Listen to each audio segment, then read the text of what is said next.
A very good morning, class. I hope you all are fine and stay at home. Class, today we will be going to discuss and start a new chapter from our history, that is chapter number 2, Colonial Rule in India. Dear class, before starting this chapter, first of all some introduction points, so you should have to be noted it. First of all, see here, this is the picture of the Mughal Empire. So hi friends, I am the Aurangzeb and I am the last Mughal Empire. Then afterwards, this is a picture of a, yes, whose picture? This is picture of a Vasco da Gama. So he tells that, hi friends, I am Vasco da Gama. I am a Portuguese explorer who discovered the sea route to India.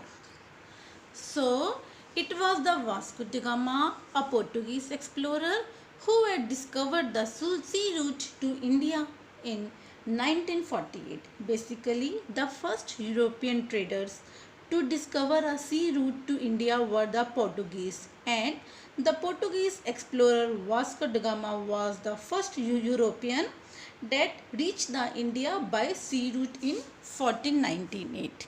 So let's move further. If we can discuss about East India Companies comes east. So if we can talk about the 1600, here the East India Company acquired a charter from a ruler of England, that is the Queen Elizabeth.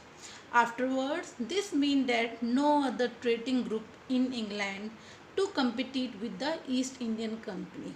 So here there is a mercantile trading companies in those days that made a profit primarily by excluding the competition, so that they could buy the cheap and sell the products to the various cities. So if we can talk about the more about the Aurangzeb, so he was the last of the Mughal Empire or a ruler. He established control over a very large part of the cities that is known as in India. So after his death, if we can talk about the year 1707, many Mughal governors and the big Zamindaras began asserting their authority and they can establishing regional kingdom. So by the second of the 18th century, if we can talk about the new power, so it was in the hands of the political origin, that was in the hands of the Britishers.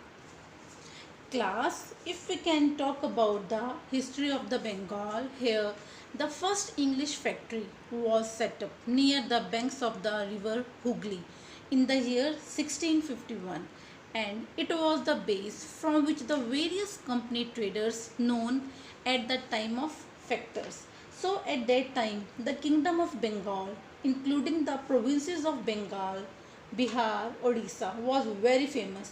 And if we can talk about the farmers, here granted to the English East Company by the Mughals, which can lead to the Nawab.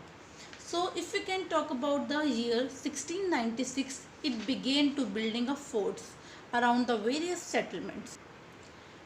Dear class, here I can use the word Farmans. Basically, the Farmans is related with the East India Company that also persuaded the Mughal Empire Aurangzeb to issue a Farman, that is granting the company regarding the right to trade.